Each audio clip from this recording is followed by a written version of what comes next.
Hello, everybody. It's Stephen and Walter here for another issue of, or I should say episode maybe. It's not a paper. Another episode of So Chatty. And it is November the 27th, 2025. Happy Black Friday. Happy past Thanksgiving to all the Americans. I guess you guys are still having a nice weekend, I am sure. Probably getting bargains, maybe not. Are there any bargains on Black Friday anymore? Well, I don't know. That coat I bought was a Oh, great yeah, deal. yeah. You had to buy another coat. Now, what's that up to? 15 in the I don't know, closet? probably. You have a coat for every day of the week. Yeah, I have specialty coats. Yeah, it depends on your mood. Yeah. Oh, I feel like this coat today. Yeah. In fact, there's so many bloody coats in our closet that you keep shoving them down and I can't get my own coats in. I have actually several coats in there I need to get rid of Yeah, because I well, I don't have wear ones them that I anymore. don't wear them anymore, yeah. Yeah. That reminds me, I was going to clean out the guest bedroom closet to make more space because I have jackets and things and haven't done that yet. Well, I've been busy. Okay. Yeah, and I still in the process of filing my fabric, which I have sort of going spurts. Yeah, But well, you also have 2 shirts to make. yeah, I do. And they 3 were actually, 2 and 1 to finish. And they were your idea. Yeah, I know. I get moving with that. Walter's making us Christmas shirts, and I'm going to show you the fabric in just a minute that we picked out for these. And when I say we, I mean Walter picked out. No, you picked yours out. Yeah, well, you gave me a choice. Did I want the penguins or the Santas? Well, no. In the fabric store, you like the penguins, right? So I thought, well, okay. I did. But I had it. But then I got Santas. So, no, I didn't get Santas. Well, I got snowmen. Okay, well, we'll show these in a minute. But first, today what we're going to be talking about in a moment after we get through the usual hubbub at the beginning is we had a request from one of my subscribers who would like to know what we pack when we go on a sew day, an in-person sew day, or we go on a retreat. Well, we haven't been on a retreat in a while, but yeah, and I thought we had talked about that before, but maybe not in as much detail. So we're going to talk about what's in our bags today. But before we do that, let's look at some of the projects I've been working on. 'Tis the season. So yes, do I need another Christmas quilt? No, I do not. In fact, I just put up my Christmas decorations today. You'll see those later, not today, on another video very soon. And I've got a ton of quilts. And where do I put them all? But this one I really wanted to do because, first of all, I like the pattern. And second of all, I like the fabric. And the fabric had been gifted to me from a very good subscriber friend, Julie, who some of you will probably know if you come to the Wednesday sew days for sure, or the pop-up sew days. She is usually there, although she hasn't been to the Wednesday ones in a bit because of her schedule. She's taken on some freelance trucker work with logging.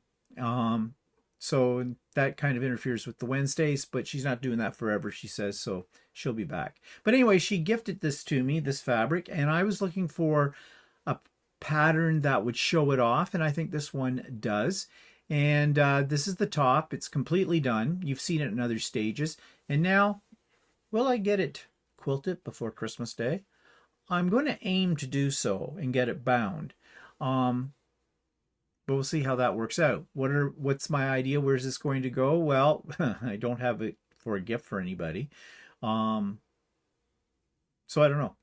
I just liked it and I made it. Yep, I need another quilt like I need a hole in the head. But then what are you going to do? If you're a quilter, you make quilts, right? Other things, though, that I'm making. Yeah, who needs another table runner? Apparently I do. Not, but I am. This was on sale by Designs by Juju. This is what the final product is supposed to look like. I'm not using those colors. I am using greens and reds in it, but not as plain as that.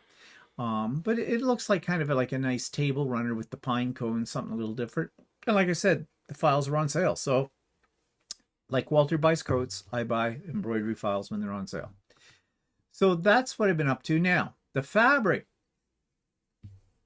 You took the picture sideways. I always take pictures sideways. Well, why didn't you turn it the other way? Well, I didn't think about it at the time. I didn't realize it. I just copied yours and I trusted you, and I don't think I can do. Oh, I might be able to right now.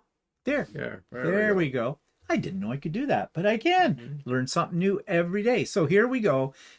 Walter's making us Christmas shirts. His is a snowman. Mine are the penguins.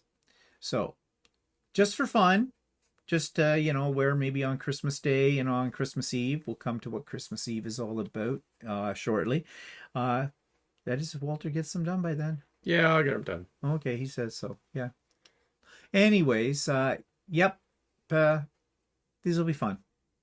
Just fun. And let's see, what else? What else you been up to? Well, you're putting up the Christmas decorations outside. That's been a bit of an involved thing. I'm still not quite done. I still have one thing to do. Oh, Walter has Candyland happening outside. So, and there will be pictures to show you this. I will be showing them on the vlog probably next week. We have a kangaroo this year. Yes, we do. It's very fluffy. It was a gift from another subscriber friend, Philippa, in Australia. And she actually gave it to us last year when we saw her at the retreat. But of course, at that point, it was a little late to put it up. It was New Year's, so it was too late to put up. And the other problem was that the one that she gave us was an Australian one, so the adapter on the plug was for Australia. So I had to find a adapter, North America, one that would work for North America. Yeah, and actually, thanks we did. to Amazon, I got one, and it works fine. Yeah. So, anyways, it's cute, and you'll see it next week. Okay, announcements. Sewing with Stephen still on Wednesdays as usual. All are welcome. I know you're all probably a bit busy, but however, some of you now, Thanksgiving has come, it's gone, Black Friday next week.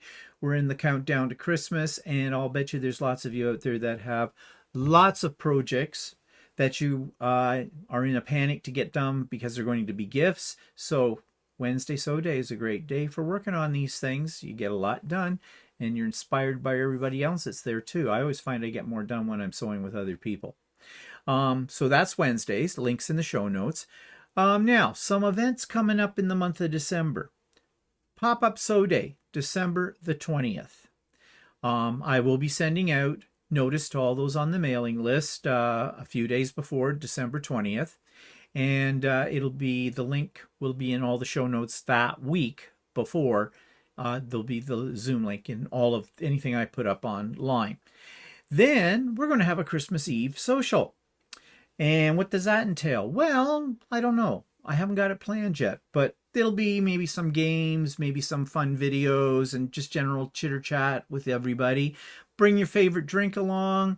Bring your favorite Easter treat. Whatever Easter treat. God, I'm losing it. Early stage dementia, really. Easter treat. Christmas treat. Or it could be leftover Easter treats, so, carry them over through the year or whatever. Stale bunny, nothing like it. So, yeah.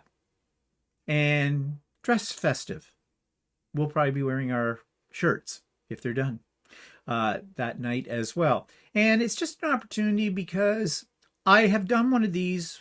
I think we've done them a couple of times, but it was back before we went to the last two retreats that we went to at New Year's, because we weren't home for Christmas Day or whatever, because we took off for Georgia. So the reason we do it is because I know a lot of people, because I listen to what people say on the Sew Days Pop-Up Sew Day, there's a lot of people, it's an older age group, who are kind of alone at Christmas. So I thought it might be kind of nice to just have, a little party. Virtual party, and for all those people who, gives them a little bit something special at a special time of the year. So yeah, so more details, of course, about that will be coming out when we get closer to the date. And then New Year's Day Pop-Up Sew Day, because nothing's open on New Year's Day.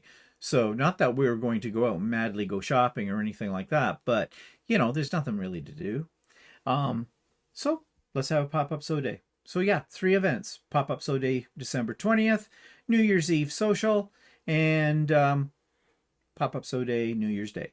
Lots and lots of things to keep you amused. Okay, so our topic today is, what do you pack to go to a retreat? Well, everybody's a little different. there's some things that you definitely have to have, like your sewing machine, that kind of stuff. But we're going to go through what's in our bags. And yes, there's an awful lot of overlap between the two of us. But Walter does have some things that I don't carry with me because when he's going to a retreat or sew day, he's usually working on a shirt. Whereas I'm working on a quilt. So there are a few tools that are a little different. So what we did was we went through our bag and took pictures of what's in our bag, and we're going to talk about all of these things. And so I just put the specialty things in the one that yeah, I maybe know. there's some overlap with the stuff. Yeah, well, there probably will be, Yeah. but you'll be able to talk about Yeah. this because I actually organized all of this too, like Okay. I do. Okay. Not only am I the director Mhm. and the talent, I am also the producer and the organizer, and Walter's just the eye candy, and you've heard me say that before. I don't know whose eyes his candy is for. Mm. Doesn't get me excited, but whatever. Seen it enough. Over 40 years of it.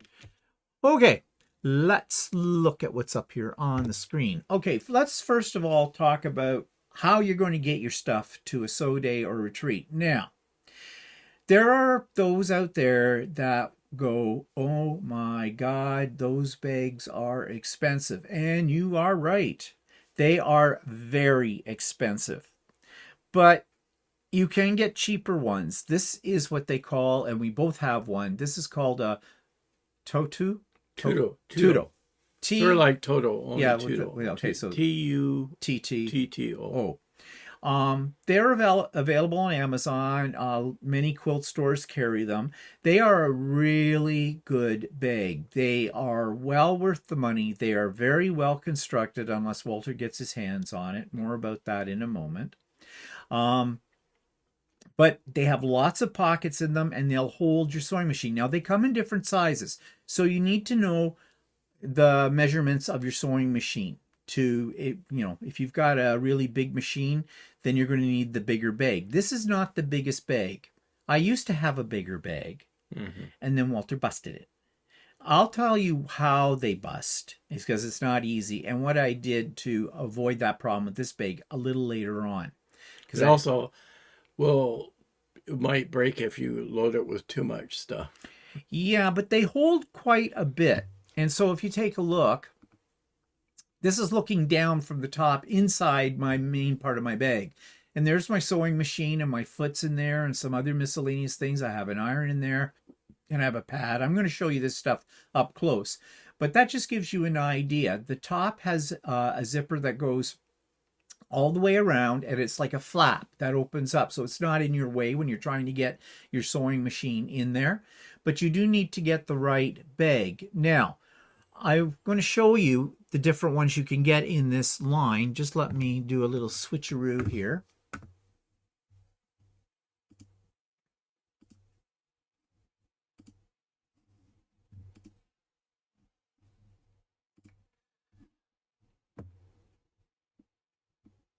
Okay, so this is Amazon. Now, this is the Canadian Amazon, but it'd be the same on the American Amazon. Yeah, so the dollar amounts will be smaller. Yeah. This is all in Canadian dollars. But you see here, they have a variety of them to choose from. This would be more for like a serger, I think. Yeah, maybe if it's wide enough. I'm not sure. I don't know. But there you have this one, and you see they tell you 18.5 by 13. You've got to pay attention to that. You need to measure your machine because it's very hard to tell in these pictures how big they are. They do come in different designs, and the designs do affect the cost of the machine. Of the bag. Of the bag. Because you see this fancy one here at $487. That's a 22-inch bag. Here's another 22-inch that's just in the purple. They don't show you. Well, they're saying $480.93, but that depends. Because when you see this on Amazon, that means you have to go outside of Amazon to get it. But they have lots to choose from here by this manufacturer. Different colors, different designs, and different purposes too, depending on what you want to carry. Because this company doesn't just make them for sewing machines, they make them for, this one's a serger bag. This one tells you if it's a Bernina and designer 1-2, small one, project bag. So yeah, the best way to purchase one of these is go and see them in actual real life at your local quilt store if they carry them. Now there are other brands. This is just the brand we have, and I like it for a lot of reasons. It's well constructed. The wheels on it are very good. They spin, every direction. Um, they've got a handle on them. They've got lots of pockets. You can see on this one here, there's a couple of pockets here, and on one side of these bags, if we go back up here, won't show it here, but I'm trying to find one that looks sort of like mine. Sort of like mine. This pocket here drops right down. It opens up, and there's netting and zippered pockets on the inside too. So there is a lot. Yeah, like of I can space. carry, in the one that I have, I can carry on the one pocket, I carry what do you call it, a wool pressing mat and a couple of small, a small, what do you call it, cutting mat. And I put a bunch of rulers in that side and that all the flat sides and stuff in the side pocket. So I have a whole bunch of stuff in there that I leave in the bag and carry it around with me. And I don't have to. It's only stuff I use when I go out when I go to a retreat. Yeah, and that's what I don't. My bag is always packed, including the sewing machine, because I have two sewing machines. I have my travel sewing machine and I have my main sewing machine. And my travel sewing machine is always in this bag, and it is a Janome Skyline S7. It's a little smaller than my main machine, but it does everything my main machine does. It's a great machine. I love it. And it fits very nicely in the bag with some room to spare as well in there. So all the stuff we're about to show you, pretty much, well, mine anyways, stay in my bag. I have duplicates. That way I don't forget anything. And I know where it is. It's always there. I don't have to worry, I got to pick this out of this over here and I got to take this out of here. It's all there in the bag. With the exception of maybe one or two items that we'll come to in miscellaneous section. So this is Walter's bag, same brand, different color. Is that one the same size? Yeah, I think It's one that holds my machine. It's the one that you bought for the machine that I use. Oh, okay. Well, then it's bigger. It's the big. It's not as big as the biggest. Okay. Well, then it's the same size as mine. Yeah, probably. Yeah, it's just different color.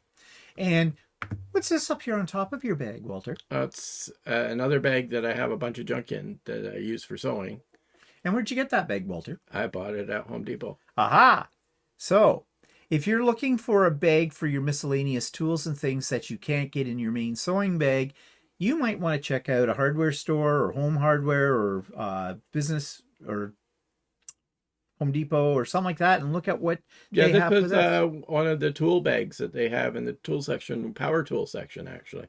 And I don't think it was very expensive. I only paid probably about $30 or so for So it. even better. And it's well So, constructed yeah. because it's meant to hold heavier tools. Yeah, and it's handy. And I mean, some of the women have joked at me for carrying it because it's a tool bag, but I said, yeah, you can buy the ones in the sewing store that are pink for $99. Yeah. Mine's more industrial, and if you can deal with it, if you don't like, if you're picky about the color or whatever, then maybe you want the pink one. But for me, this works fine. Yeah. So that's how he carries around his stuff. Okay, this is my sewing machine to give you an idea of what's going in the bag. So, of course, that's the most principal thing. Can you pass me my water, please? I have a crick in my throat, frog in my throat, toad in my nose. I don't know. Anyways, so this is the Janome Skyline S7. I love this little machine. It's great. It's not particularly light, but it's not as heavy as my main machine. And there's my foot pedal for it and my cord. Now, one of the things that people forget to take with them, well, two of the things that are most commonly forgot: foot pedal, power cord. I haven't done it yet, but what I'd like to do is buy a spare power cord. Now, just to have, but since I'm keeping my machine in my bag, the power cord is in there and the foot pedal are in there with it as well. So I know that that's there. Now the mat that's underneath that, I got that as a freebie somewhere at one time. And I take that with me. It's not necessary to have something like this, but usually when you go to a retreat or sewing class, you're probably working on folding tables. And sometimes folding tables bounce, vibrate as you're sewing. And that can cause you a little bit of grief in keeping your stitches straight. I find this acts as a shock absorber. It's not very thick and it fits right into the bag, and you saw how I had it in my bag. This is it here. Curls right around, no problem in the bag. But it's not a necessary thing, but I like to take it with me. And it also keeps your machine from sliding around, because on the back side of that pad, it's a rubber. So, you know, sometimes those folding tables are just plastic tops, and your machine can slide around a little bit on those too. So it's a good thing. Now, you don't have to have one that says Janome on it. You can get little mats that say nothing on them, and you can get them at places like Princess Auto if you have one of those. Or you might even find something in like a Home Depot or someplace like that, or even a Walmart. You might even be able to get away with, if you can find one that's big enough for your machine, a cheap, what do you call it, placemat kind of a thing. One with a rubber backing to it. The rubber backing is a good thing to have. Now you're going to look at this and you're going to say, was that a wool pressing mat? No, it is not. It is not a pressing mat. It's too thin. Okay. Plus, it's got rubber on the back. Plus, there's rubber on the back. So you start pressing with that, the heat's going to go through, and you're going to have a little bit of a problem. And people at your quilt retreat are either going to keel over from the fumes from the melting rubber, or the people who organize it may not be happy when they see that there's a table covered in molten rubber that they have to scrape off, if they can, later. So, yeah, just a word of caution in case you thought it did dual duty. It does not. Okay. There's Walter's machine. It's a beast. It's the Janome 6700P. Yeah, 6700P. It used to be my original machine. Yeah, it's a little heavy. Mm-hmm. And I cart that around. I keep saying And it fits in your bag. I might keep saying I might get something smaller, but everything I look at that's smaller, I don't know if I'd be happy with. Actually, the one that I probably would like is Skyline S7. But it's not that much lighter than mine. Well, it's lighter than that. Well, it's only about 5 pounds lighter than that. Okay, but it fits in your bag. And you also take your serger. Yeah. Now, what do you put your serger in? Not a plastic bag. Well, one of those jumbo... Yeah, I do, because I don't take it that often with me, and I keep saying I should just make a bag for it. I haven't done it yet. Yeah, you could do that. Yeah. With, like, maybe extra thick... yeah, foamy. just make one of my bags that's a little wider at the bottom so that it's bigger. Yeah. So that, yeah. Now, we both have embroidery machines, and we have taken them before, but we do not have bags for those. And you can get a bag for those, because you see the arm on our Janomes, it doesn't come off. Yeah. So But I've read somewhere that those bags, people have complained about those bags being flimsy or something like that. Yeah. Yeah, I mean, I don't usually take my embroidery machine anywhere, so. I haven't taken the embroidery machine anywhere in years. I did once when we went to an ultimate sewing embroidery class. Well, embroidery class, yeah, too. But if you take an embroidery class, you have to cart it around with you. Yeah. But then I didn't use a bag or anything. I just carried it in as is type of thing. Yeah. But the problem is the embroidery arm can get you don't caught want on something. Yeah, you got to be careful with that. Yeah, I mean, I accidentally fell on the machine once. We know and how I that turned out. broke part of it. So I broke a piece that was hard to get that cost $2.50. Yeah. Or on the machine, and I had to wait a little while to get it. But you did get it, and you did fix it. You could fix it yourself. So. Well, actually, the technician fixed it for me. Oh. Okay, so What else goes in it? Well, along with your sewing machine, you may want to take your accessories too. Now, some machines, like Walter's machine, If you scroll back, yeah, to my machine, I have an accessory box with it la-di-da. that says Zest Blend on it. Well, he has an accessory box because I got it. It came with my 6700P, which I gave to Walter when I got my other machine. So, yeah, that's why I still got my name on it. That's important. Names. If you've got a label maker, before you go off to a retreat, stick your name on everything, because sometimes tools go missing. People walk away with them, not on purpose. They borrow your 6-inch ruler or something like that, and then you forget that they borrowed it, and they forget they borrowed it, and they now have a new 6-inch ruler because they drop it in their bag and you never see it again. Yeah. So make sure you put your name on everything. It's like going to camp. Make sure your underwear has your name in it.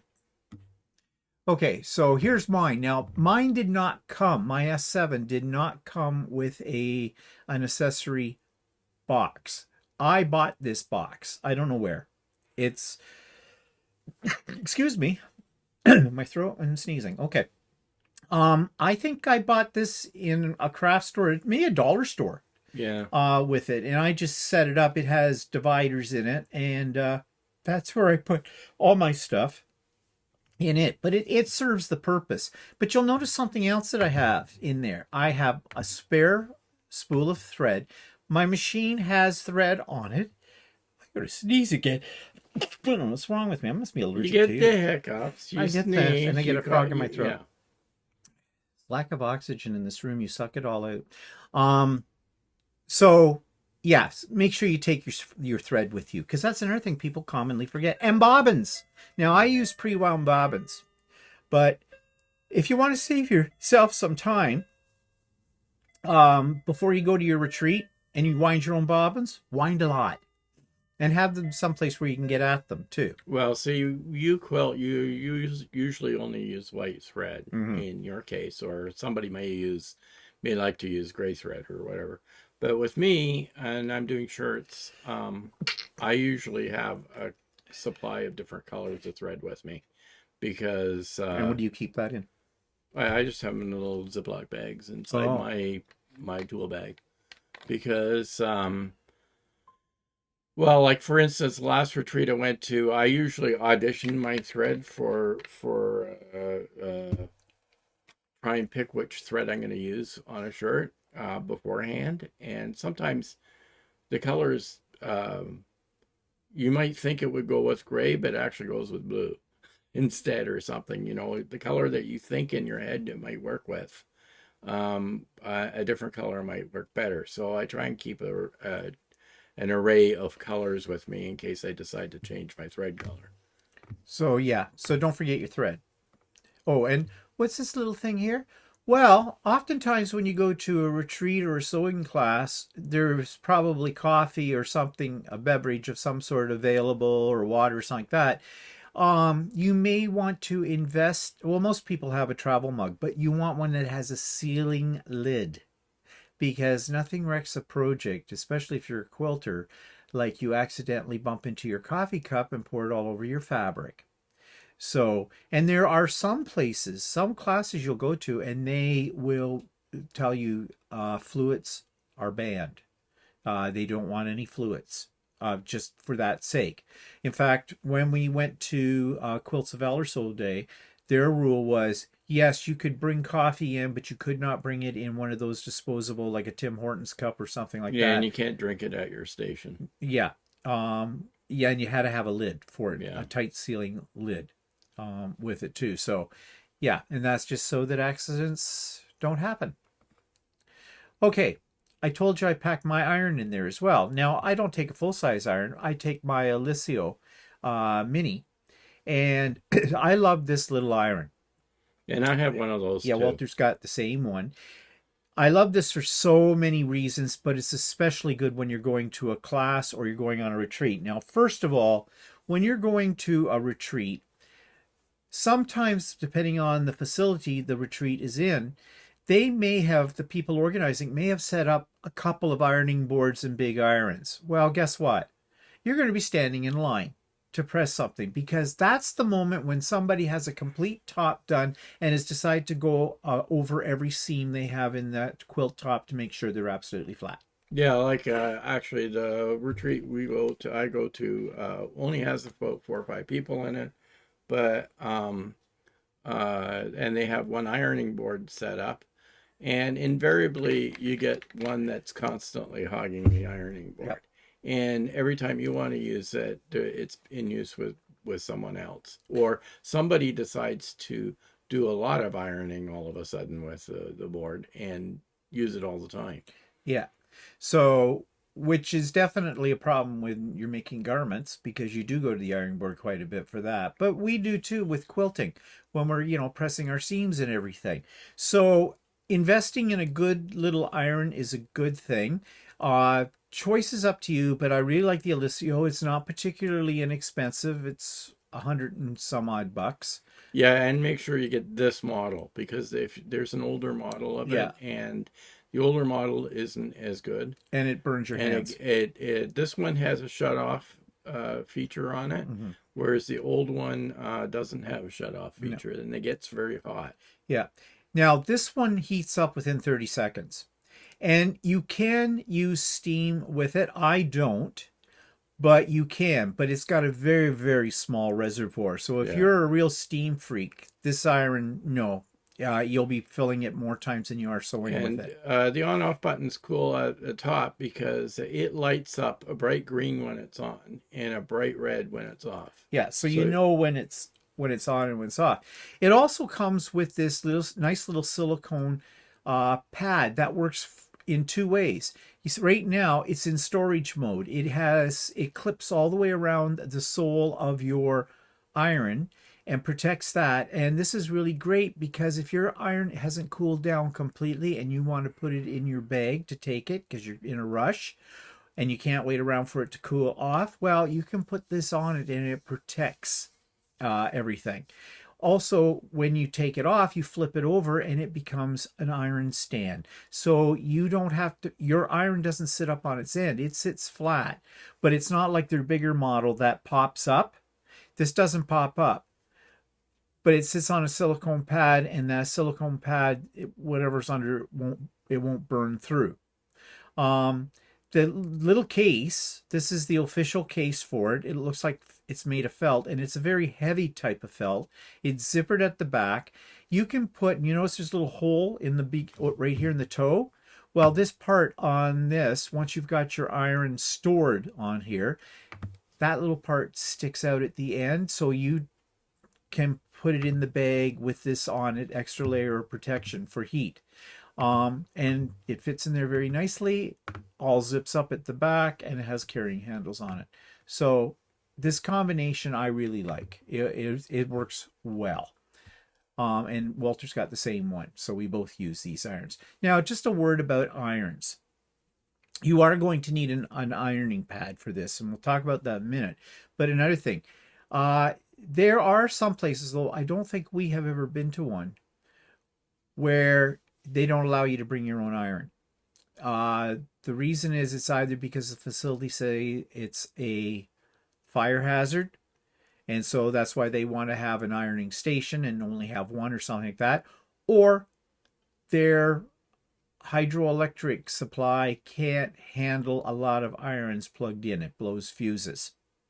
There was a retreat in Berlin not too long back in the spring, and I heard the ladies complaining about that they could not. They brought their little mini irons, and when they were plugging them in, well, fuses blew in this place, and they ended up having to go to an ironing station, and they didn't have enough to accommodate the number of people at the retreat, and it was mayhem and chaos, and people were really pissed off about that. So, yeah, you might want to check that out. We'll talk more about power supplies in a moment, something you can do to help yourself out. But here is what's in one of my little kit bags. I made this little bag, and I keep all my little bits and bobs in it, and it fits into one of the end pockets of my sewing bag. And so what do we got here? Well, I've got umpteen million marking tools. I primarily use pencil for most things, but sometimes that doesn't show up, so I have to go to a chalk marker, and that's what these are. to mark things. I like mechanical pencils, so I have some spare leads. That's what's in this little clear box with the red cap. That's a micron pen, which is basically a type of marker, very fine point. I carry it with me. I don't really use it that often, but it's there in case. I picked these were given to me in some kind of swag bag or something at one time. I've never really used them. They're just little snips. I throw them in the bag. Can't hurt to have too many pairs of snips. As you can see down here, the ones that are in the rainbowy colors, that's another type of snip. I usually have, and you'll see it later on, my snips I wear around my neck. In fact, I wear them so often, I sometimes go out of the house wearing them as a fashion accessory. Forget that I didn't take off my scissors. I really need to get another pair of those and just drop them in this bag so that because I always have to make sure I remember to take my snips with me because I don't have them in my sewing bag all the time because I only have one pair. So I really do need to invest in another pair. I have a pencil sharpener. That's what this little blue thing is. And this little one actually came from my crafting days because it has two sizes of holes. Ones that fit regular yellow pencils, and there are some pencils that are a little thicker. You know, the ones they used to use in grade 1, kindergarten or something like that. If you remember those, well, it'll sharpen those too. That just happened to be because I had it in my craft supplies. Yeah, I've got a sharpener with me. I don't use pencils very often. I tend to use the Bowen or whatever, the red and white pen that you've got there. Yeah, I don't like it. It's a chalk pen. I usually use that, and the only time I usually have to do marking is when I'm doing buttonholes. To mark where the buttonholes are, and because the fabric's colored and has different shapes on it, I need a colored marker of sorts to mark the spot where we're going to put the buttonholes.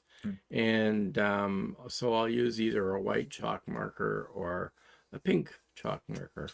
I don't like the Bowens though because their leads are their chalk things are so brittle. Yeah, the chalk is brittle on it, but it's the only one that I like for making the mark for the buttonholes. So I've used chalk pencils as well, and they're not good. They all, like, little chunks of them come off and things like that. Yeah. I have yet to find the ultimate marking. I'm always looking for the ultimate marking tool. I've never used a fusion one or anything like that. A friction, you mean? Friction or whatever. Don't. The frictions they dry up really quick, and yes, they disappear when you iron on them, but if it goes out in the cold, they reappear. Yeah, which is what'll happen with the shirt when you... Yeah. So, yeah, I do not like them at all. They weren't designed to be used by quilters and garment makers. The company tells you that. They didn't design them for that purpose. I've heard of other people use sometimes a Crayola water soluble. Yeah, water soluble markers. You have to be careful with those because I tested them and on white cloth and noticed that some colors will leave a permanent mark, even though it's supposedly washable. It washes out. Now, for me as a quilter, the problem with one of those, besides what you just said, is also they have a wider tip on them, and the wide tip is too much. You can get ones with fine tips. Like a real fine tip? Yeah. Oh, can you? Oh, yeah, might be worth exploring. Yeah, but like I said, there are some colors that don't seem to wash out. That's what I mean by exploring, to see what does and not before you do it on a project. Other things in the bag, of course, seam rippers. And, you know, I have a couple of seam rippers in there, mainly because... you never can find your seam ripper. Yeah, or I have ones that roll off my table and that kind of thing. Oh, and this weird blue thing, I never really use it, but it has a silicone tip on it. I don't know where I got it, whether I bought it or it was a swag bag or something like that at something. The idea here is if you need to, like, open up a seam, you're pressing it flat, you can use this tip and to hold it down and you don't burn your fingers kind of thing. And is the other end a point press? Yeah, the other one's a point press. The other end down here on that. But it's in this bag because I didn't know where else to put it, and who knows, maybe it comes in handy for something at some point in time. I have to have my stiletto, and this is my stiletto of choice. I love the Clover Yeah, I do stiletto. too. I like the It's Clover the as well. best one I've ever used. I have one. This is the one in my travel bag. I have the exact same one that sits next to my sewing machine. I use it all the time. You do have to be careful with it because I have pierced my nail. Yes, that's the other thing. It is a sharp sucker, and I have poked myself with it too on it. But in my mind, it is the best one on the market. You may differ with me, but you do you. Yeah, I do like that one. Actually, I like the Clover Seam Ripper as well. Yeah, I like the Clover Seam Ripper The only too. problem I have with the Clover Seam Ripper is that the handle is the same as on the stiletto. So what I did was I put a piece of tape on the end of Oh, the seam ripper so I know which one's which. oh yeah. Oh, it's not the one I'm thinking of then. The one I'm thinking of is the one. That rolls off the desk Yeah, all the rolls time. off the desk. No, that isn't that may be a Clover. I'm not sure if it's Oh, Clover, but it's I like that one too. I But like the one that lights up. That yeah, and I got. I forget about that one. But I use that all the time, but I don't use light. But it lights up, and I Yeah. poo potted. It came in the Christmas bag Actually, last year from Kawartha Quilting, and I poo potted at the time. And yeah. then because I thought, oh yeah, light Actually, will the burn one out. that It works lights really up well. is good when you're taking out black stitches out of black Oh, fabric okay. because you can see the stitches better. This is a bottle of fabric glue. It's probably dried up Yeah. by now in there. But why do I have it? I don't know. I have a few of those in my bag too. I don't know. I mean, sometime you might need fabric glue, so I figured I'd throw it in. Where and it's been in there ever since. Now, of course, this is not the acorn glue that people use to make their points line No. up and things like that, which I have some of that. This is a different type of glue. The acorn glue is repositionable, and it's activated with heat, and it washes right out. This does not wash out. So yeah, it's meant to be a permanent type of glue. This is probably my favorite tool of all. And you've heard me talk about it. I have done videos about it. Yes, it is a hair trimmer. It is an electric seam ripper. It's a battery operated It's trimmer. battery operated. And you can get these at your quilting store, and they are a hair trimmer. They are a hair trimmer, but they market them as a seam ripper, as a battery operated seam ripper, and they will charge you $25 for one of these or more. Go to your dollar store and take a look in the section that has, cosmetics, hair stuff like that. You may find it there. It may not be in pink, it may be black. I have several of them. If not, your local Walmart will probably carry something like that as well. And you can get them on Amazon. On Amazon, they'll go ahead and cost you about, I'm talking Canadian dollars, about $15. At the dollar store, they'll cost you about $5. Or $4.50, something like that. Dollar stores these days, that's just a recommendation. That's not a rule anymore. When they say everything's under $1, it's not anymore. They don't say that. Yeah, so it's a hair trimmer, and it works really well. It rips out. You have a long seam you've got to rip out. This works really well. And it will not cut your fabric. It'll only cut the stitches. There's a little bit of a technique to it, and I have a video, and if you go searching somewhere on the Idiot Quilter, you will find that I did a demonstration of how I use it. But it's one of the best things I have ever purchased. And the first one I bought, well, that is the first one. That one cost me $25. I thought it cost you about $40. No, it didn't cost $40 on it. Before I discovered that you could get them at the dollar store. Actually, Walter discovered them at the dollar store. Well, no, actually, he bought the pink one, and on our way home, I said, I've got one of those. Mm-hmm. It's exactly the same. Exactly the same shape, except that it's gray in color. And I forget the brand it is. It's because I bought one like that for when my mother was in the nursing home.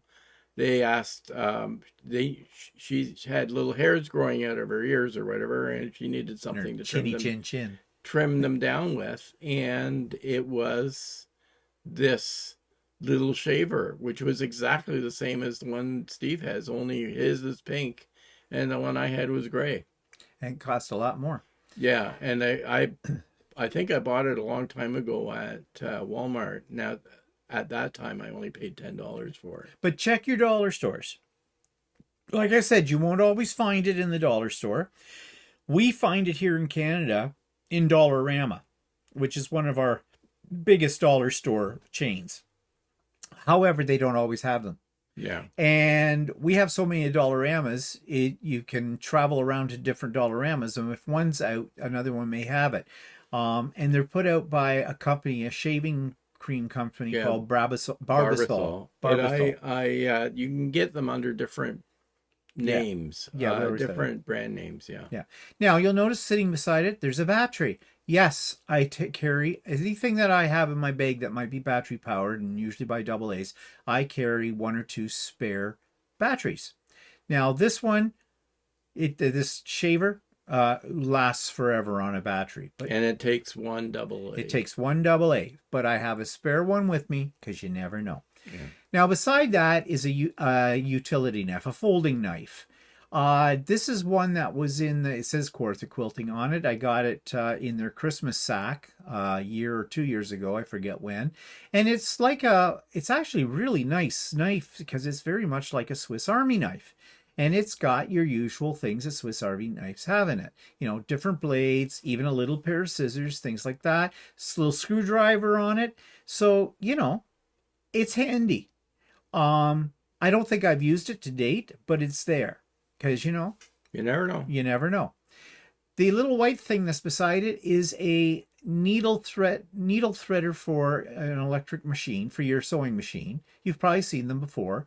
If you don't have a threader on it and you have trouble seeing the needle, these things are great for that.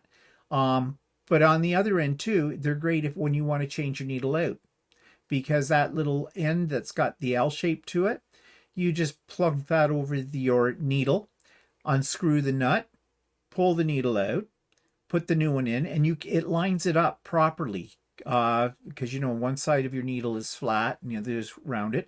Well, this is the same.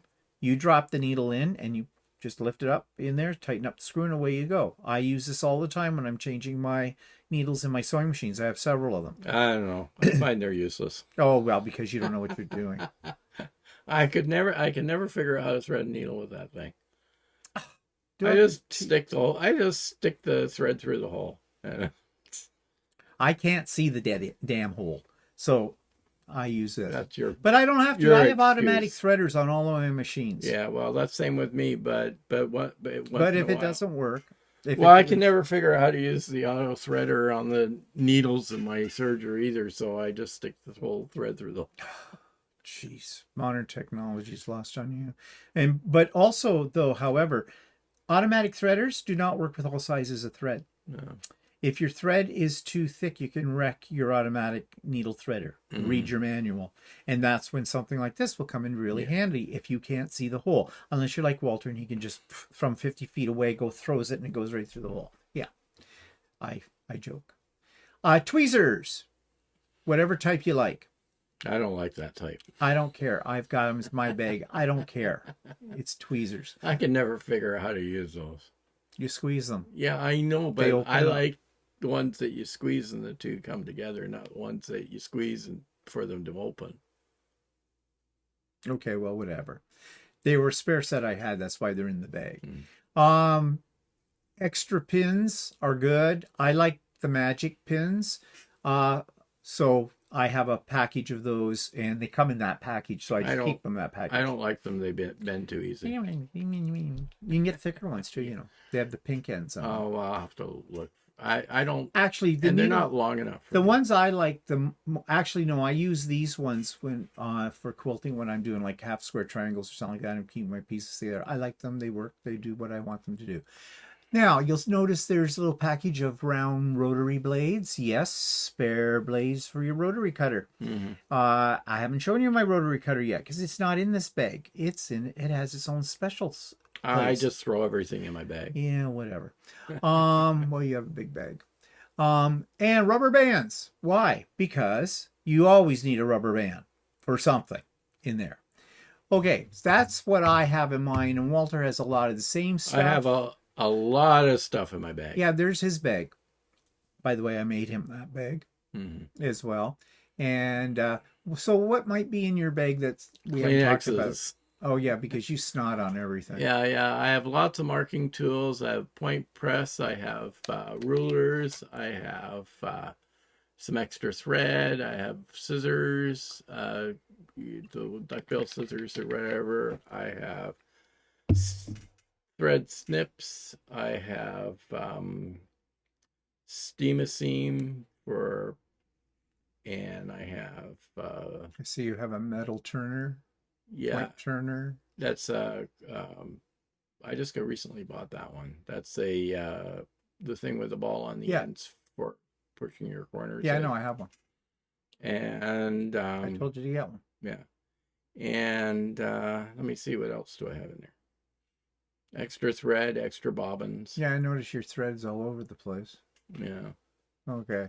Well, this is just I have a pencil sharpener in there too. Oh, this is just kind of like what Walter's sewing room looks like. Yeah, I'm an organized mess. Mm-hmm. Man, mind you, I keep everything in this bag. It's everything that I would have. I don't unpack it and take certain things out of it to go to a sewing day. I just shove the whole thing in with my sewing machine, and that way I have all my tools with me. I don't have to worry about packing anything. Yeah. Okay, so some other things that are in my bag that you may find, some of these might be a little unusual. Well, first of all, little clips are not unusual because I use Wonder clips all the time, or Wonder clip like. Yeah, or clips. knockoff clips. Knockoff clips, because Wonder clips are expensive as hell, and you can get a lot of clips on Amazon cheaper or on Temu that do the same job. Mind you, those cheap ones will break over time, but they're so cheap you just replace them. And I have this little handy dandy little bag that I made for something, and they hold all my little clips. So why do I have this little plastic tray? Scraps, garbage pieces. Some people will take a plastic bag or something and put a couple of pieces of tape on it and hang it off the side of their table, their work table, to drop their garbage in if there's nothing really available. Some people have those fancy ones you can make, out of fabric, and they have a hoop in them, and yeah, they're very nice too, whatever grabs you. I just take this little plastic tray because if I'm not using, when we went to sew day, the last sew day I went with Walter at his group thing, no place to put your garbage. Like, what is it? Garment makers don't make garbage? Well, there's a garbage can. Yeah, but it was way over. Yeah, I know. You want something close to your table. Like when you're snipping off the thread and stuff like that. I just have a little pile and then I scrape it all together. Okay, fine. How primitive. Really? Well, I like it in a basket. I like to know where it is. So I use that. But if you're not using that for that purpose, this is good for like holding my clips. Like I got clips in a bag, but I can dump them out so I can reach in there. Or, some of the, maybe, you might have limited space depending on what the setup is like where you go for this. So this is good for keeping your small items like your 6-inch ruler, your pins, your whatever in there so they don't get knocked off the table or whatever. I mean, it's up to you. I love baskets. I have a basket for everything. See our house. Basket City. And they're labeled. And they're so handy. I mean, everything has a basket. I can't say enough about dollar store baskets of all sizes. Painter's tape. Why? Why not? Painter's tape or masking tape are two things you should carry with you. Painter's tape especially is good for, if you want to mark some of your fabric you've cut, or blocks, because painter's tape doesn't really leave a residue on your fabric. Masking tape can, and you can write on it. So, this is block 1, this is block 2, or, unit 1A or whatever. So I always have painter's tape with me, and I have the wide because I like wide. And if you're sharing a table with somebody, You can put a line down the middle of it and go, cross this and die. And actually, you just write it right on the tape. Cross this and die, bitch. Okay. Ask me how I know. Okay. Extension cords and power bars. Yes. Yes, yes, yes, yes. You do not know how far away you could be from an outlet. Some places you go to for retreats and that will already have like power bar systems or outlets at every workstation. Those are the ones that have been built for retreats. But other places, you might have a few outlets in the room that could be miles away from where you're sitting. So what are you going to do? Your sewing machine needs power, right? So take an extension cord, a heavy one. Yes, it's going to take up space, but this goes in my bag. My bag can handle this. I have one pocket that's dedicated to all of these things you see here. Yeah, always. It's better be safe than sorry. And when you get an extension cord, don't get one that only has one receptacle in it. If you notice this one, it's kind of turned on its side. That has 4 junctions in it, 4 outlets. And this time of year is a good time to buy an extension cord because there's lots of places that have it on sale. Mm-hmm. And I do suggest, this is a fairly heavy extension cord. You can see by the wire in it. Well, if you're going to run an iron and a sewing machine off of that, and possibly some other things, you want a heavier one for that. I've got a couple of shorter extension cords, but also notice that the ends on them have multiple outlets. And then a power bar with a breaker in it. Okay, a fuse breaker in it. Now, you're going to see a really weird looking little thing sitting here. It's hard to tell what this really is. These are kind of illegal, but you can get them. This is basically a converter, because you notice 3 prongs on this, and this one has 3 prongs too. But these 2 extension cords are 2-prong extension cords. So what are you going to do if you need to plug in a 3-pronger into a 2-prong extension cord? You get one of these, and that allows you to do it. 2 prongs go into the extension cord, and on the other end you can't see on the backside, that's a 3-prong hole. Now, they do have a little thing on this particular one. They don't all come with this kind of thing. That's a grounder, a grounding cable or screw. And I guess if you're going to use it permanently, you can sort of screw it into ground. I don't really understand how that works. The 3rd prong is your grounding plug, so. But you don't need to worry about that. But these aren't really that easy to find, although you might be able to find them on Amazon. I don't know. I never think to take that. Well, I have 2 of them actually. And yeah, they go with me all the time. In fact, when we travel, one goes with me as well. In case you never know. But most things when you travel now are all USB, so you don't have to worry so much about it. But extension cords, important. Power bar, important, because you're going to be sitting next to somebody who forgot an extension cord. Yeah. And a power bar. Some reason the place that you have run out of extension cords. Yep. And or whatever, it's always handy to have one. Yep. Always. Very definitely. And that's actually probably one thing that people forget to take or don't think to take. Yeah. Now, there are some really nifty ones you can get, but they take up a little more space that are like a block. I'm looking at one right now because I use one with my computer stuff. And it has multiple 3-prong outlets in it, and it's vertical. And it's got USB ports in it as well. And they're great. And they're not that expensive. They're about $40 or something like that, Canadian. They may be in less than that. If you've got room in your bag to get one of those in, that's very handy too. But I use this system because they fit in my bag nicely, and They serve the purpose. Okay, so you're going to be cutting, right? I mean, you can't avoid it, trimming, whatnot, and you're going to be pressing too. So you can either take something to press on and separate from something to cut on, a cutting mat. This is a combination. This is by OmniGrid. I love this little system. It works really well. Now, last year in the Missouri Star Quilt Box, they came out with something like this, which was a piece of shit. First of all, the ironing side couldn't handle the heat and it melted and stuck to people's bottoms, iron bottoms, the sole plate. And the cutting mats were not self-healing. They were a piece of hard plastic. They didn't cut worth a crap. Yeah, I've said it. Yeah, Missouri Star Quilt. I hope this year. We'll see soon because we've got the box. We haven't opened it yet. We're going to do that together in another week. But yeah, this one, self-healing mat, good pressing surface. And I don't know if I showed it. No, I didn't. And it folds up. It has handles. And it will fit in my sewing bag. Because it's about 18 inches, I think. What's it say? That's 18. Yeah, 18 inches by 12. Yeah. 12 by 18, which isn't a bad size for doing your trimming and that kind of stuff.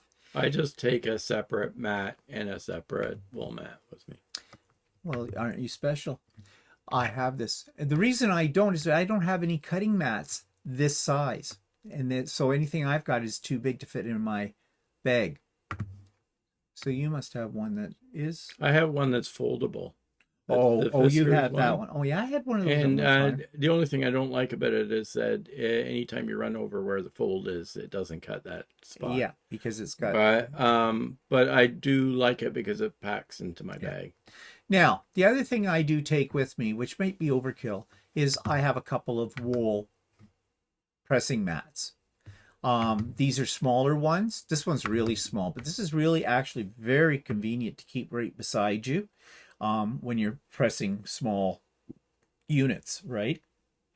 And this one's a little bigger. However, word of caution, these are not heat proof. In other words, notice I took this picture on my cutting mat, but I would never, ever put a hot iron on top of this with this on my cutting mat because it will go through and it will melt your cutting mat. So that's why what I do is I use this, the bigger one, well, both of them, in conjunction with this. I just put it on top because I like using a wool pressing mat. I think you get a better press with them, especially if you're going to use any steam with it because it really retains the heat.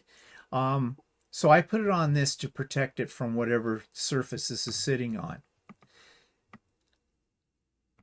What do you take? Do you take a wool pressing mat? I take a wool pressing mat. What do you put it on? I just put it on I put it on whatever it's on. I don't do a lot of really heavy duty pressing, so it doesn't really get a chance to heat up too much. Well, actually, yeah, if you're not holding it for 5 minutes down flat, you're probably okay, but except if you use steam. If you use steam, the steam will go right through and melt whatever's underneath it. Okay, I showed you my sewing machine, but I also take the extended table for it.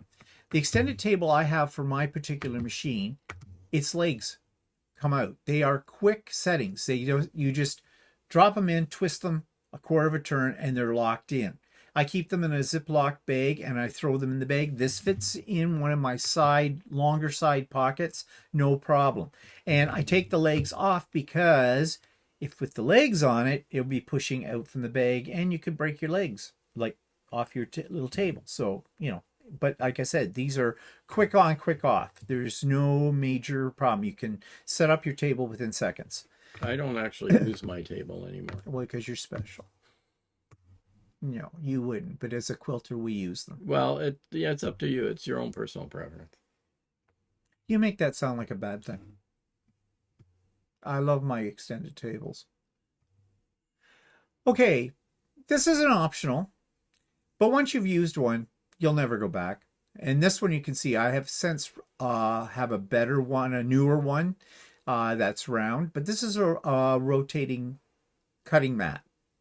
Why would like it rotates like a lazy Susan? Why? Why would you want that? Because when you're trimming up some squares or things or half square triangles and stuff like that, you have to physically move your unit after you've cut it part way around so that you are at the right angle with your rotary cutter.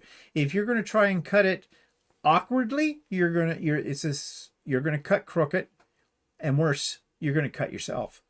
So this, you just turn it and away you go. I love them. I use well, you can see how much I've used this one.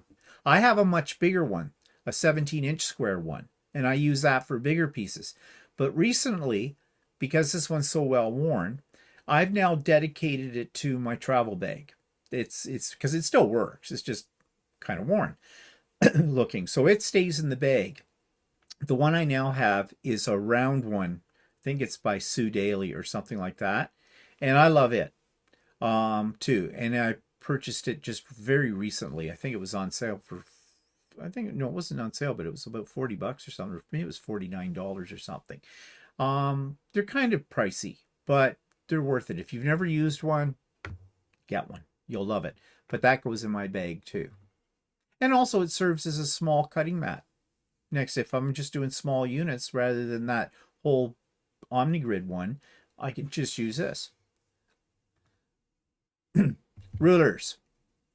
Okay, this is up to whatever your project is. I try to take a minimal number of rulers. I try to take the rulers I feel I'm going to be using the most.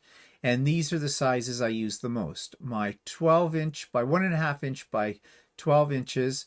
And then I have a 6-inch one as well. And then I have this one. This is my second one because Walter borrowed and took and never gave back my 6x3 ruler. I love that size. I have two too. of those. How do you have two? Because I took yours and I have mine.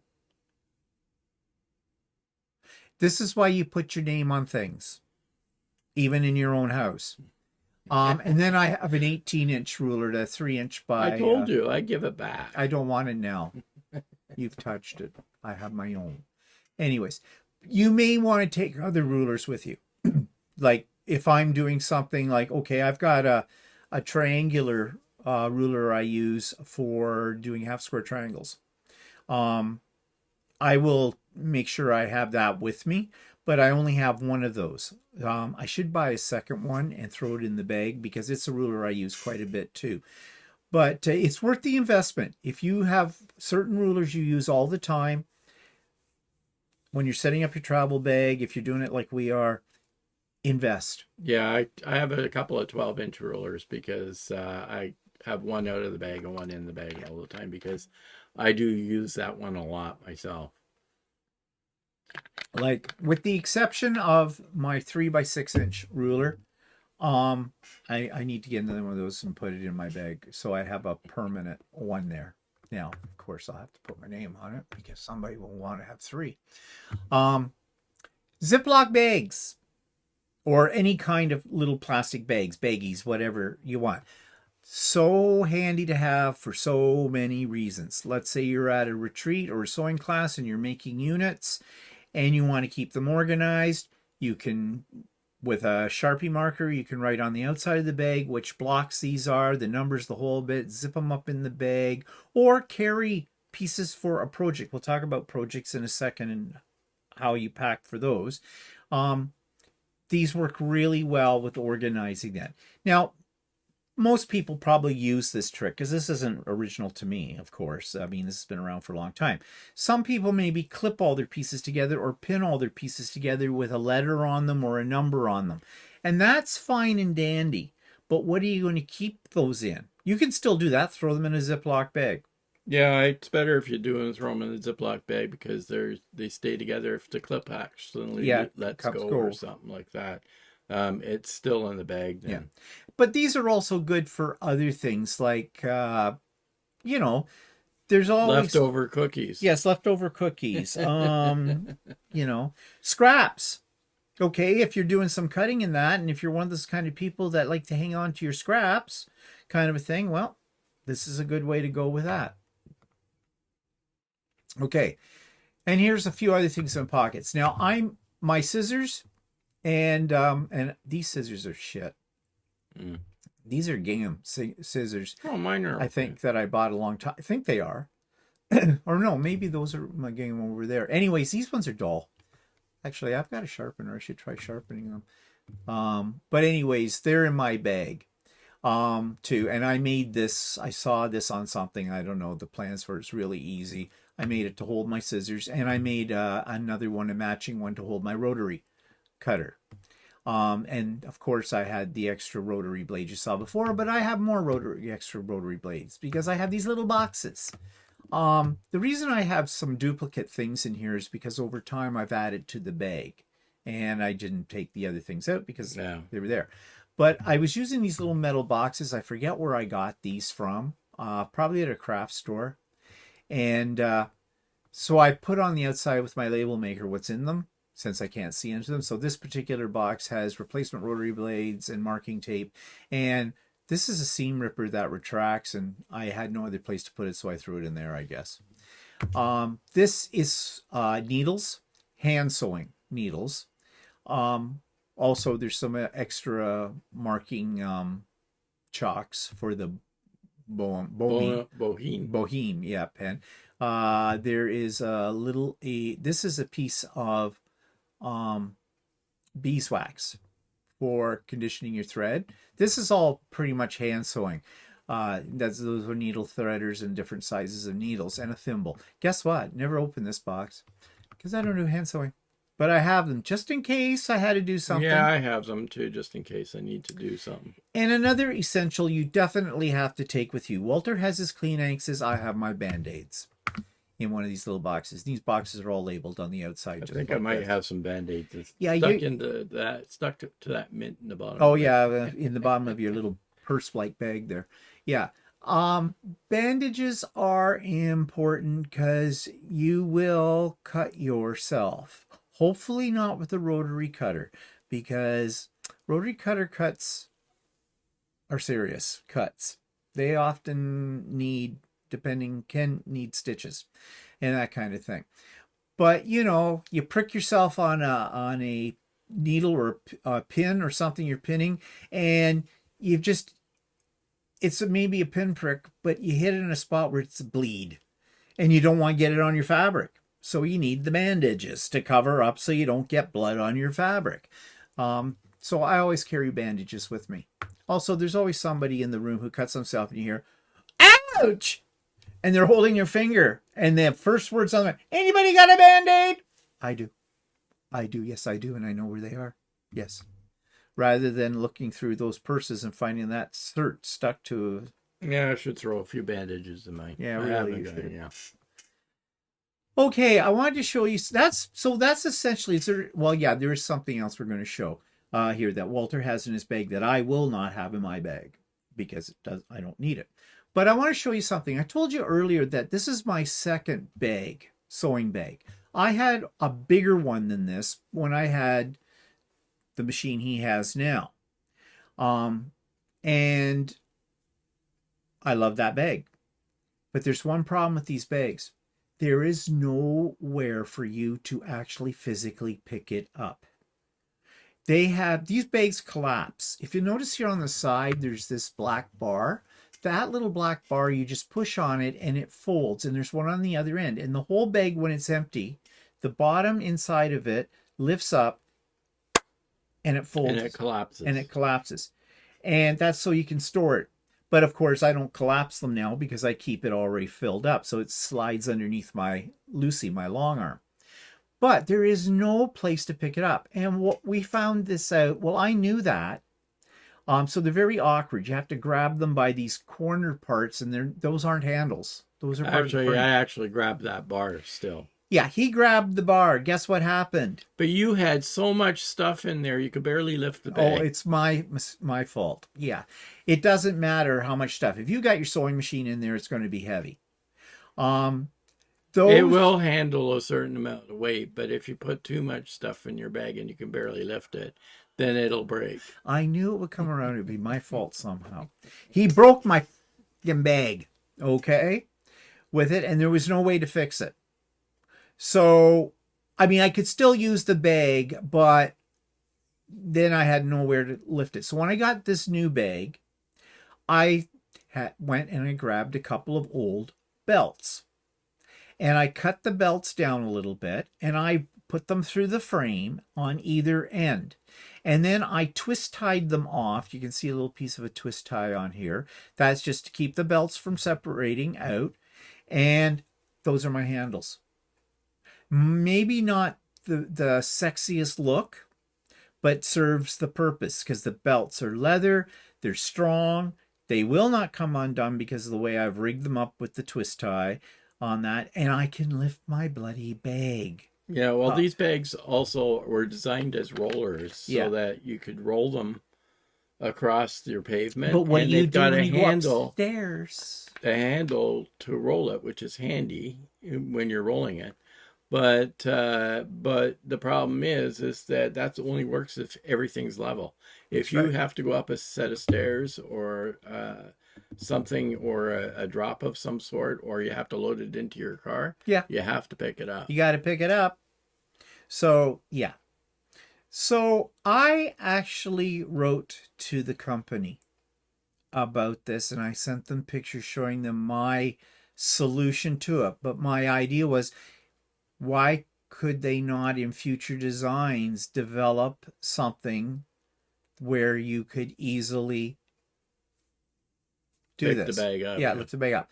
I can't remember if I got any kind of answer from them or not. I think I may have got something, but I think it was pretty much your standard, yeah, thanks a lot, bye-bye, go away, drop dead. Answer, meaning, yeah, whatever, good for you. Okay, so there, but this works. For me, this works. Okay, this is one item that I'm always afraid of leaving behind. This is why I need a second one.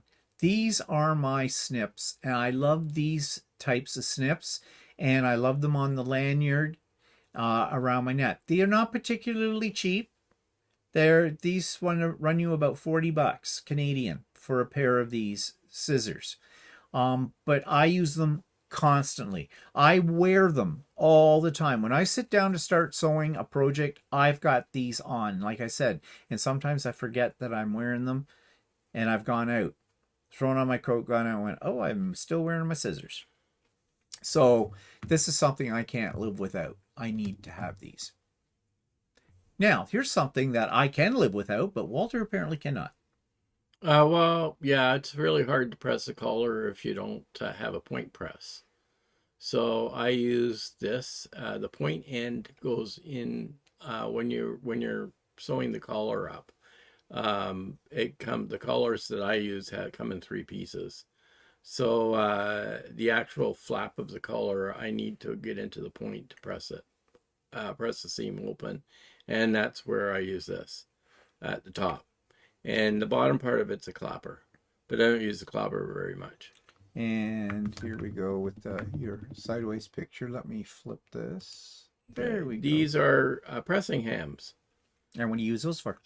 For pressing rounded areas of your shirt, like around the collar or around the sleeve, curved sleeve at the top and stuff. It's easier you can't really press them flat because they're curved. So use these to help you press the sleeve part and that.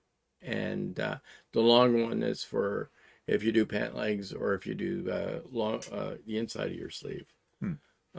So these are things that you take with you. Yeah, and they're basically pressing tools for garments. So I usually only take the big round one because that's the one I can. The other one I don't use as much. The hot dog shaped one I don't use as much. I was going to say, I can see why the one is called a ham. Why don't they call the other one a hot dog? Yeah. Anyway, sausage. Technically, in a pinch, you can use rolled fabric or a rolled towel instead if you needed to use this, but it's easier if you've got one of these. As quilters, I don't think we have any use for one. You don't usually have rounded seams. Seams that go around. However, I wonder the long one. Let me go back. The long one, sometimes people like to press their seams open, and there are devices that are smaller that kind of are like a half a curve kind Yeah. of a thing that people use. I don't bother with that I because I don't know don't if that practice my would be seams open, but any better because the curve on it isn't the might same not as be as enough of a curve. But yeah. just trying to think outside of the box. Okay, so yeah. Oh, I did have another picture here. There. Okay, this is one item that will not fit in your sewing bag, but if you're going to a retreat or to, usually for a retreat, not so much for a class, highly recommend small folding table. This one is about 3 feet or 2 feet, might only be 2 feet long, and I don't know, 15, 16 inches wide. Um, Good thing to take with you to a sewing retreat because you'll never have enough space.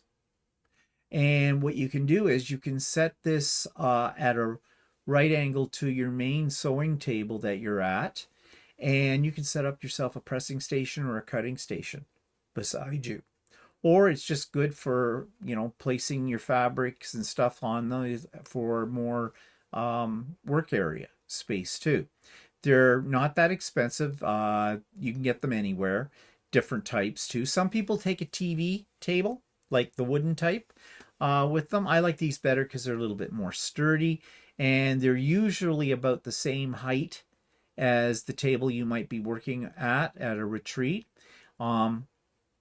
So yeah, highly recommend it. We didn't take tables with us on your in person sewing day.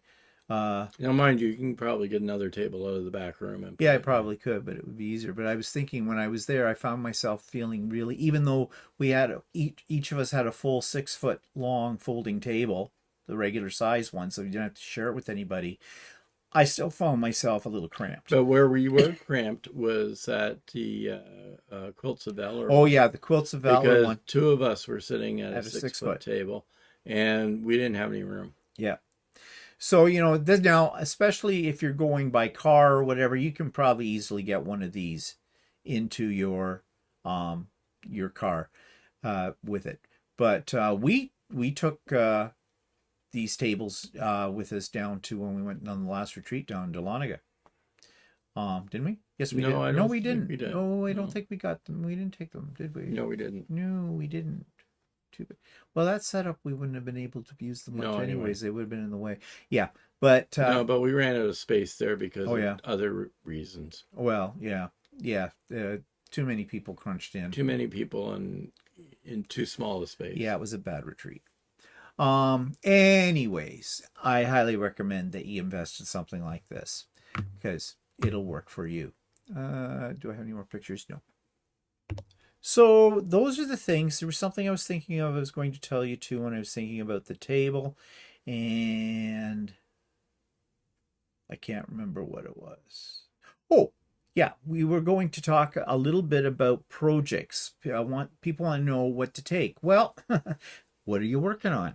Yeah, I usually work on a shirt or something, so I just take a shirt. So I usually take, depending on the length of the retreat, I always overpack projects. I always have this idea I'm going to get more done than I really do, because when you're in a retreat, you end up socializing and everything like that. But that's okay. So I would say take with you a minimum of 2 projects. But how do you take them? Well, you got to do a little bit of pre-planning and prep for this kind of thing. I use those plastic project boxes, like you can see. If Walter just shies over, they're behind Walter. okay, which way do I go? Okay. Okay, those kind of things. You've seen them. You can get them at Michael's or Walmart or places like that. Project boxes. Okay, you can move back in now. I will take, if I'm taking 2 projects, I will try to get everything I going to need for that project in terms of the little asset reflex. Let's see. What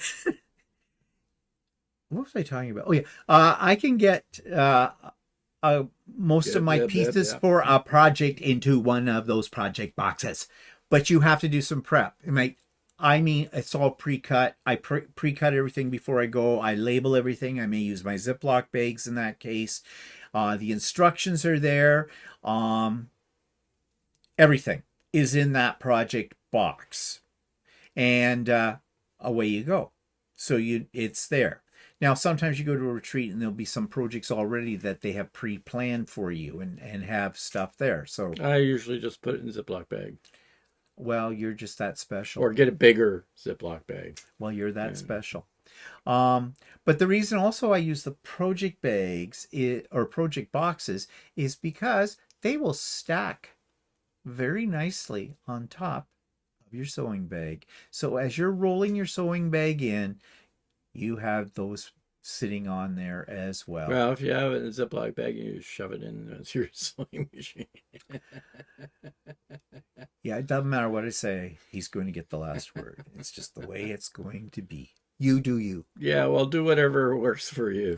But I think the key to what projects to take is take a couple of things you want to work on, whatever that is, and make sure you've done some prep work beforehand so that you don't have to rely upon spending time cutting your fabric, because when you're in a retreat and there's lots of things going on and people there, I know for me, I will make cutting mistakes.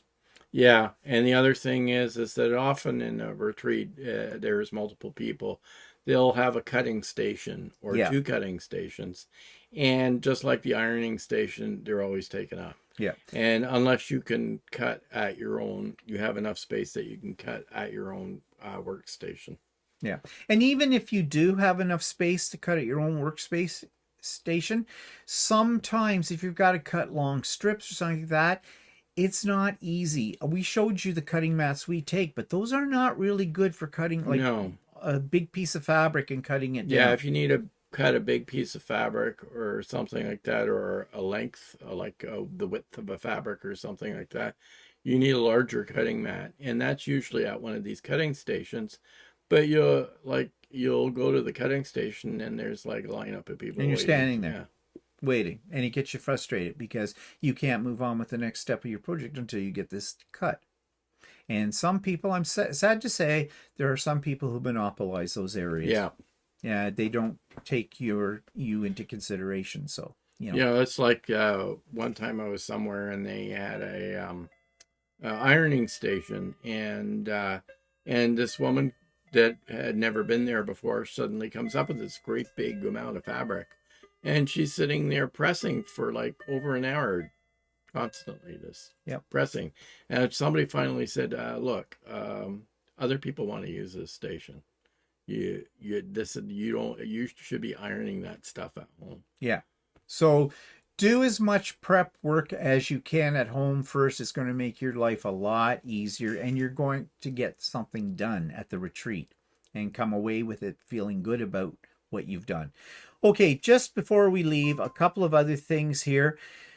I laughed at this the first time I heard it. I thought, well, aren't you special? You're just precious. Bringing their own chair. I have since realized there is a reason for that. First of all, when you go to these retreats, if it's not even if it is a retreat center set up for sewing in the whole bit, the tables and the chairs will not be what you're used to. I find that the chairs, the folding chairs that you often get with those collapsible tables, are not high enough for me. I feel like I'm sewing up here. Okay? Yeah, the other thing you might consider taking is a cushion. Yes. A firm cushion. Yeah. You want something that's going to boost you up. Not something, this isn't necessarily just to keep your rear end comfortable. It's to jack you up high enough so that because you'll be in pain. If you are not, like they say, your arms should be like this, okay? A 90, I can't show on the camera very well, but 90-degree angle. Your elbows down here, 90-degree angle when you're sewing to avoid strain on your shoulders and on your back muscles. Yeah, and sometimes the seating, the chairs that are supplied are not very comfortable to sit in for long periods of time either. So it's probably would be smart to invest in a decent cushion. There's those ones that are actually therapeutic types of cushions that have a firmer base to them on that. So that will help. We ever taken our own chairs with us? Yes, we have. We had at one point in time we had stools that would raise or lower, and they were on wheels. So the kind of thing you might see a hairdresser on or something like that, zipping around. They didn't take up a lot of space in our car, and they were good. The only thing I have against those is back support. There isn't any with them. But in a pinch, they're okay. Taking a full-size sewing chair, your sewing chair from home, yeah, unless you got a half-ton truck, yeah, you're transporting stuff in, that might be a little overkill at that. But just beware. The cushion is a good idea, and it's easier to get into your setup. And the other thing we didn't talk about is lighting. There is never enough light in these places, okay? So lots of people bring along a foldable light. They're the ones that give you daylight, but it can be any kind of light that you like. I've got one. Well, we both have one. It's an light, and it folds right up. And it works really well. See, you've got a little clock on it and a temperature gauge as well. And it has different settings too for light. So I always take that with me. It fits in my sewing bag no problem because it all folds flat. And yeah, that's a good thing to invest in too. And another reason why you want to have an extension cord with lots of outlets, because you're going to have to plug that in too. Also, the outlet has a place for plugging in a USB so you can charge your phone or something while you're there. Okay, those are the things we take. Sounds like a lot, but all the stuff that I pack, with the exception of my projects, it all fits in one bag, in the bag I showed you. So, yeah. And that makes your life very easy. You see people coming into these retreats, and they're moving in for a year. And they have multiple trips back and forth to their car. Ideally, I like to make it one trip. Now, that's not always possible. If I take a little table with me, well, sometimes I can put it on top of the... Yeah, or when I take my serger with me, I usually have to do 2 trips. So, but the idea is to take what you need to take so you can do what you want to do without any, hassle or having to borrow stuff. But at the same time, it's easily transportable. Now, I have seen some people use a cart. Little wagon. Yeah, you can get these foldable wagons, and a lot of people use them to put all their stuff in. So, and actually, that's a good idea. I don't think that's a bad idea. With it, there was a guy there a couple of weekends ago when I went to Walter Sewing Day in person. He came in with his little cart, sewing machine sits in it, everything is there. So yeah, they might be a little on the heavy side.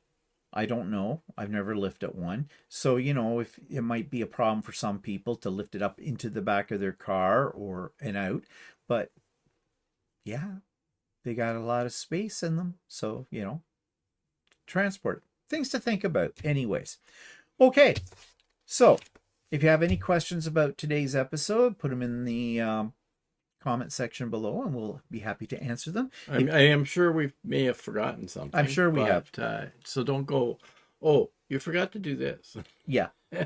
But if you have other tips, share them with everybody else in the comment section too, as well.